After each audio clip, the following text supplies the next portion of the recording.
we talked about chemical treatments for weeds, and we talked about aeration, and now we're going to talk about some natural treatments for the pond. So this is one that people get really confused about. They've never used any natural treatments before. Why should they start now? Natural treatments give you that way of being able to clean the pond without using those chemicals and creating that balance that your pond really needs so it doesn't have those major up and down swings. The treatments that we often use are your muck remover, pond cleanse, phosphate eliminator, and then we actually use pond dye too. A lot of people don't think of pond dye as a natural treatment, but it doesn't have any chemicals in it, so we group it in that as well. Well, one of the things with natural treatments versus chemicals, and this is something that we see in particular with algae and algicides, is once you commit to a chemical treatment for an algicide, if you're not managing the nutrients, it's going to be a cycle. So you will put yourself into a cycle of needing to treat chemically on a regular basis. And in some cases you just have to do that because the nutrient loads are so bad. But in other cases, you can manage primarily with the natural treatment products and treat only with chemicals as needed or even if needed. The one thing that we often hear in those situations are, well, what's a realistic timeline? Because this is natural, it's not a chemical, so we know that it's going to take longer to make a change. How long is that change? And that really, to some degree, varies pond to pond and lake to lake. But realistically, when we start to talk about using beneficial bacteria to break down nutrients and see some significant changes, you're usually talking in the 6-week range before you really say, oh wow, this is a big difference. Sometimes you see it more quickly, and other times, because of higher nutrient concentrations and other inputs, it may take a little bit longer. So it's something that you definitely want to monitor, and it's also something that with regular water quality measurements, you can track your progress. And even simple things like using a Secchi disc to measure the clarity and how deep you can see into the pond can be an indicator there as well. That's actually why another good reason why we like to test the water in the beginning is so that you get that baseline so that we can give the customer that expectation of, well, your nutrients are all the way up here. It is going to take more time than a pond that just has maybe an average amount of nutrients to clear up or do whatever we're trying to accomplish. Yeah, there's some ponds it's very quick and can happen in 2 or 3 weeks, but other ponds it's more significant. And just to kind of add some more color to the nutrients that we're talking about nitrogen and phosphorus primarily. So nitrate, nitrite, ammonia, which is toxic to fish, so we want to make sure that we're managing that well. And then phosphate, which can be a tricky one because it binds to the soils in the bottom of the pond and can also be found in the organic muck at the bottom of the pond. So the nitrogen and the phosphorus are the controlling factors for algae. So they're really, when we start to talk about water clarity, algae is involved. Phosphate can really impact water clarity as well. So if we're measuring or handling the nitrate and the phosphate, then we really have a shot to get the pond in balance and help it manage itself. And when we do that, we really limit the amount of work that we need to do as managers to intervene in the pond, and we get a much more natural system. It's better for the fish, better for the aquatic organisms, and less work for the owner. The other thing we get questions all the time, is this safe for my pets, or is this safe for my livestock that's around the pond? And that's one of the big reasons why we like to utilize those natural treatments is you're doing good things for the pond and it's not harmful to them. When we're talking about natural treatments, we're talking about beneficial bacteria that are designed to digest nitrogen in particular and break it down, release it as a gas, enzymes that break down some of the carbon-based materials, and some binders, which are just natural salts. And I think there's a lot of confusion out there about what is muck. Right, and that's a question that we get all the time. We get calls say, oh, I have muck in my pond. Well, sometimes they do and sometimes they don't. So muck is that black, gooey, nasty smelling material in the bottom of the pond that nobody wants to touch, that is made up of decaying leaves, decaying vegetation, fish waste. It's all organic based, it's all carbon based. So that's the type of material that we can help to break down with some of the natural treatments, the enzymes and bacteria. If it's sediment, then we can't break that down because it's actually a mineral that's washed in from a stream input or erosion on the pond or lake bank. So I think one of the things that people think of, they have the muck, they say, I have 6 inches of muck, or I have a foot of muck, and we talk about treatment options, and they want it done in a quick fashion. So then they say, well, what about dredging? What if I just drain my pond and scrape all the material out? What are the pros or cons to that? There are a number of pros and cons. Probably the most significant pro is that you get rid of that muck very quickly. That's kind of where the pros end with dredging, because dredging is very expensive. It's very permit intensive no matter where you're at in the country. It really impacts the aquatic life. So you have a lot of organisms that burrow into the bottom of the pond or lake and live at the bottom.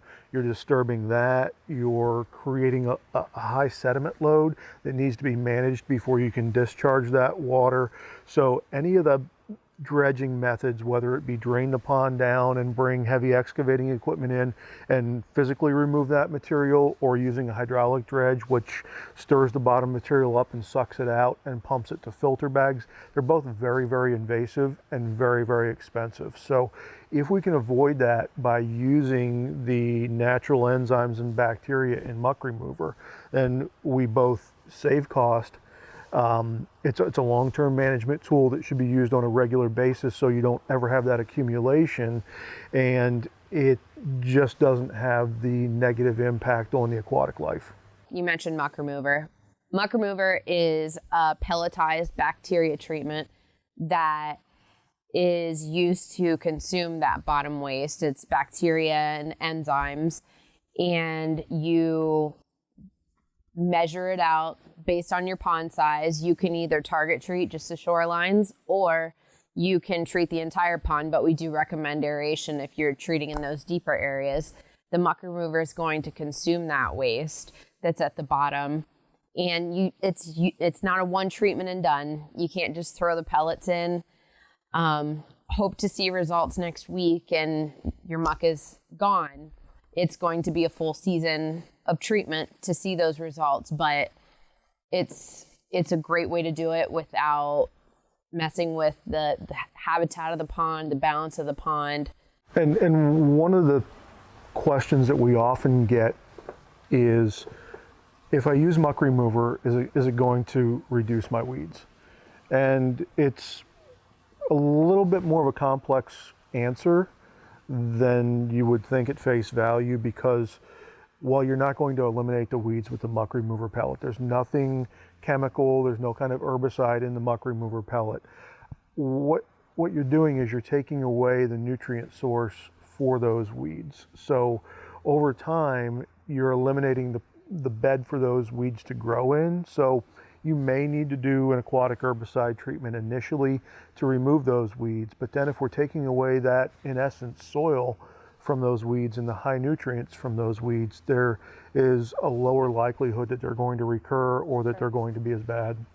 There's always a lot of questions regarding how to use the product and what to expect. I know one thing that is one of our most common is, how precise do I have to be with the treatment? Because, you know, they're a pellet the size of about a dime, and they see that I have 2 scoops to treat a 1/4 acre, and that's not a lot of pellets. about 150 pellets, give or take, and I've got this large area. How precise?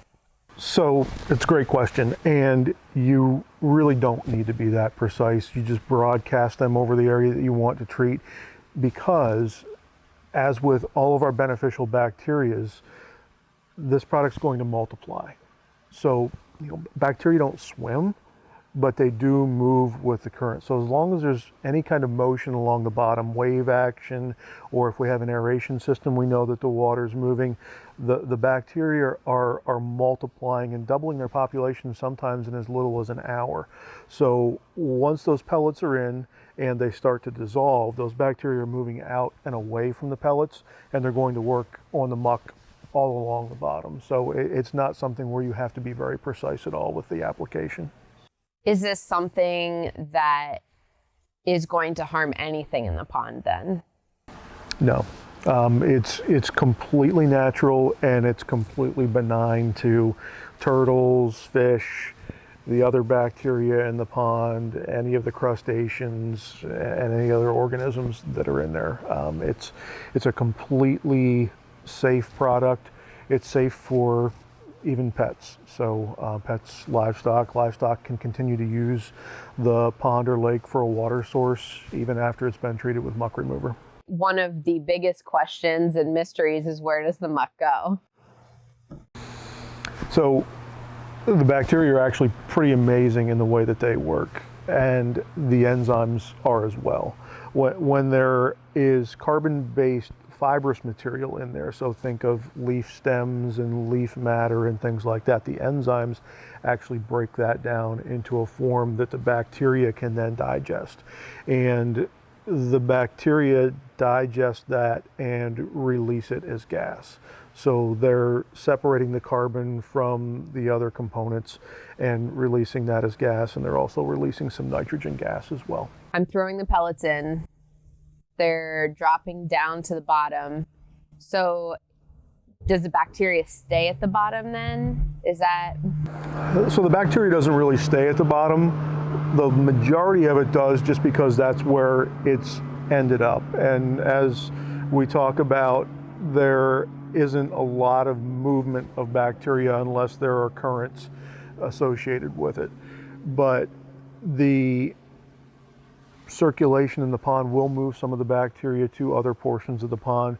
We have had clients report that they've had water that's more clear after they've used muck remover, but it's certainly not the tool to use if you're treating the entire water column. There are other products such as Pond Cleanse, which is a water-soluble packet that has bacteria that are targeted towards nutrients in the water column rather than towards the nutrients and muck.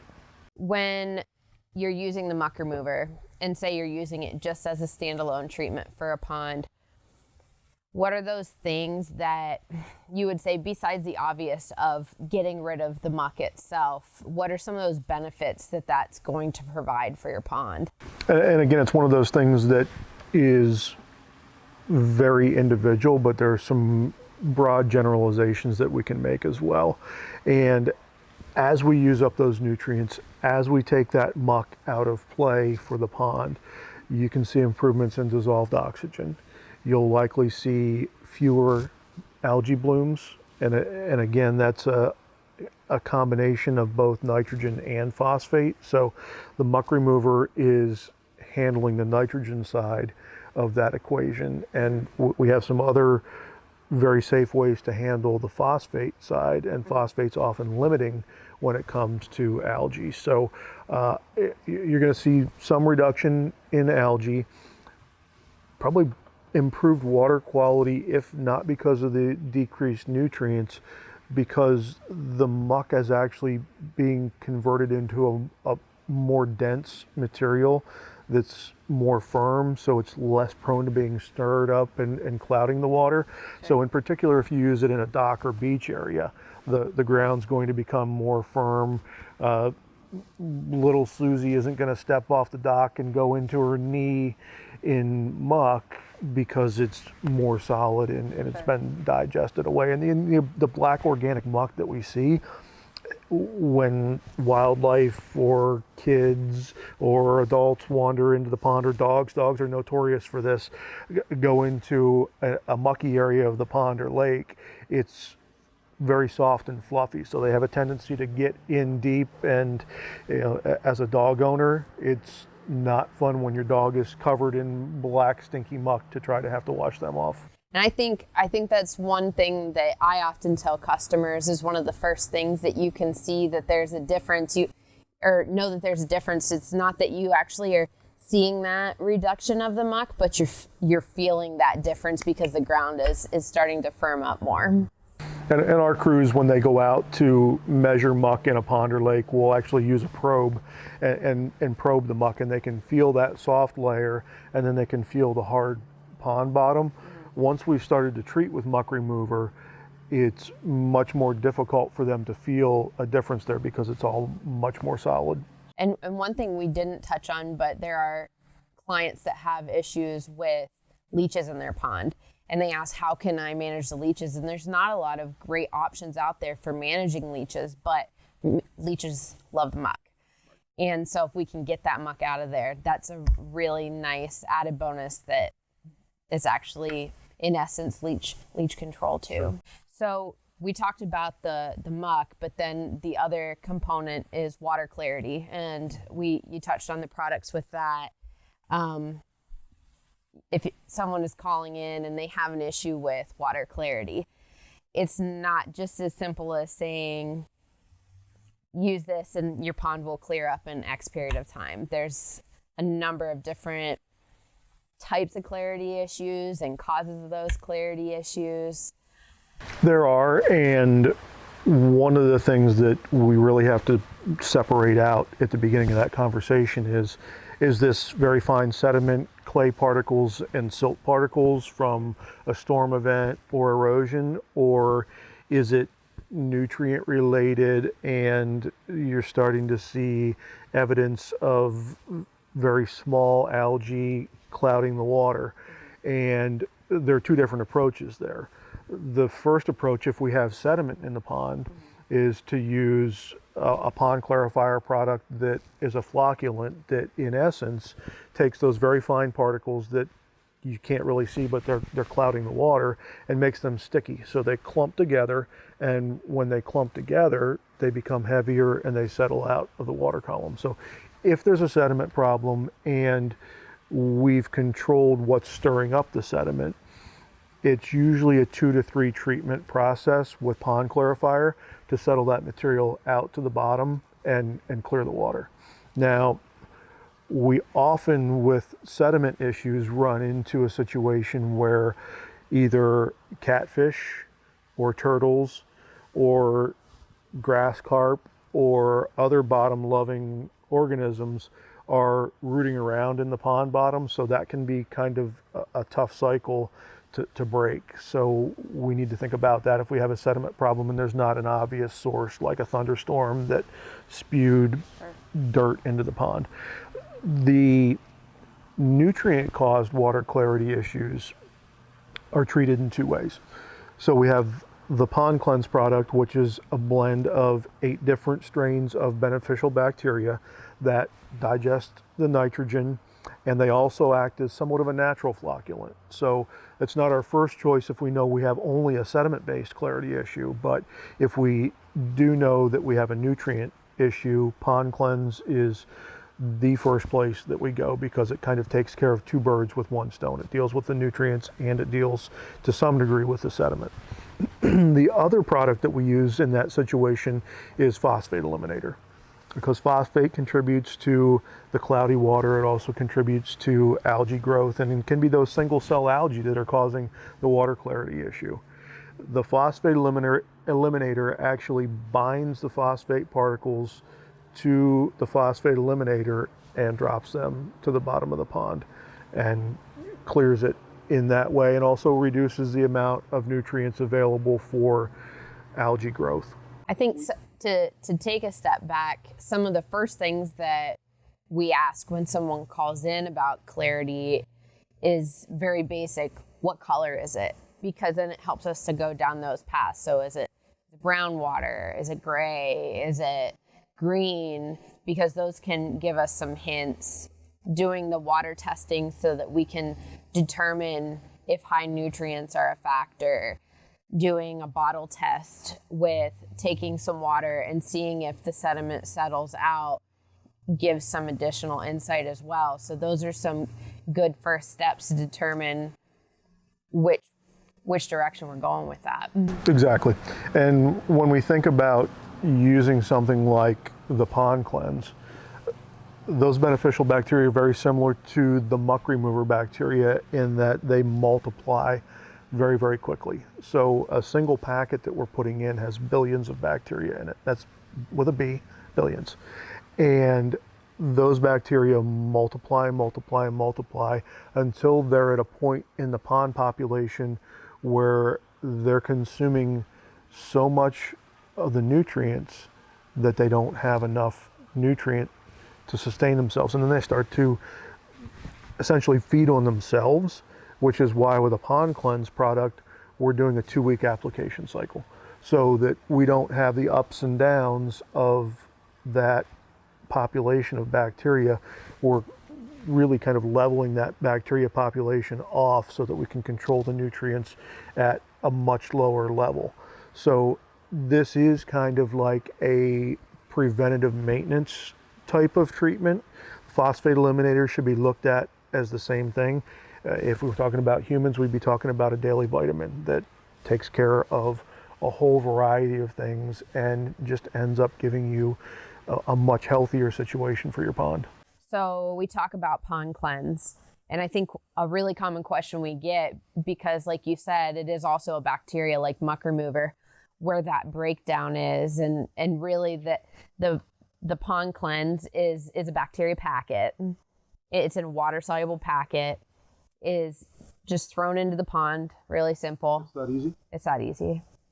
And the outer packet, it melts and releases the bacteria and enzymes into the pond and is focusing on the water, cleaning the water. Whereas those muck remover pellets, when you throw those in, they sink and then they're dissolving at the bottom of the pond. So like you said, most of the bacteria is actually staying in that bottom area. And there is a little bit of crossover in the strains of bacteria that are found in the two products, but the majority of the bacteria are different. So the bacteria in muck remover are focused on muck digestion and dealing with the nutrients that are attached to the muck. And the strains of bacteria that are in the pond cleanse are focused on the dissolved nutrients that are in the water column. The pond cleanse, then the application is even less precise than the muck remover pellets. You're just having to toss them in the water. 1/4 acre pond, you're using 2 packets, using it every 2 weeks. Now the one thing that's a little bit more difficult is that realistic time frame of how long is it going to take for your water to clear when you're using something like the pond cleanse versus something like a water clarifier. Right, that again depends on the nutrient concentrations and the weather pattern, the time of year. So there are a whole dissolved oxygen levels that you have in your pond. So there are a whole variety of factors that go into that. But in general, you're seeing after the second treatment some pretty significant improvements. And once you hit that third treatment, if you haven't seen improvement, then it's probably time to talk to us about doing a water quality test, looking at the benchmark water quality test, and then moving to look at that second water quality test and see what's different. And we can adjust the treatment cycle based on that. We may find that we need to use some more Phosphate Eliminator because there's not just a standard dose for Phosphate Eliminator. That's very dependent on the amount of phosphate that you have both in your water column and bound to the soils in the bottom of the pond and coming in your water source. Sure. So your water source can have phosphate if it's a well, if it's a stream, if it's runoff from around the pond, from areas that are fertilized, and maybe areas that haven't even been fertilized in years, because phosphate will actually bind to soil particles, very fine soil particles. So if you have any sediment at all coming into the pond, there's likely phosphate attached to that. So that again is an ongoing treatment, but we need to adjust that dose to make sure that we're binding all the phosphate that's available in the pond and don't get those algae blooms and water clarity issues from excess phosphate. Again, a common thing that we get questions of is, do I use Phosphate Eliminator or do I use Pond Cleanse? Because The answer is yes. yeah, because they do both have abilities to clear the water. And then it's an either or. Well, do I use this one or do I use that one? Can they both be used together? And there isn't a wrong answer there, but there are some significant differences between those treatments. There are significant differences, and so they just treat very different components that of the nutrient cycle that when those components are left untreated combine to decrease pond health, increase algae blooms, decrease dissolved oxygen, and really cause problems. So in most cases, we're recommending that Pond Cleanse be used with the Phosphate Eliminator because they're really complementary. And the muck remover is also a complementary product. So for the best case scenario, we want to use all three of those products at the recommended treatment interval so that we don't have jumps in nutrient levels that cause us to have to treat more. It's really about a comprehensive treatment system that we can enhance the pond health over the long term without any extreme intervention.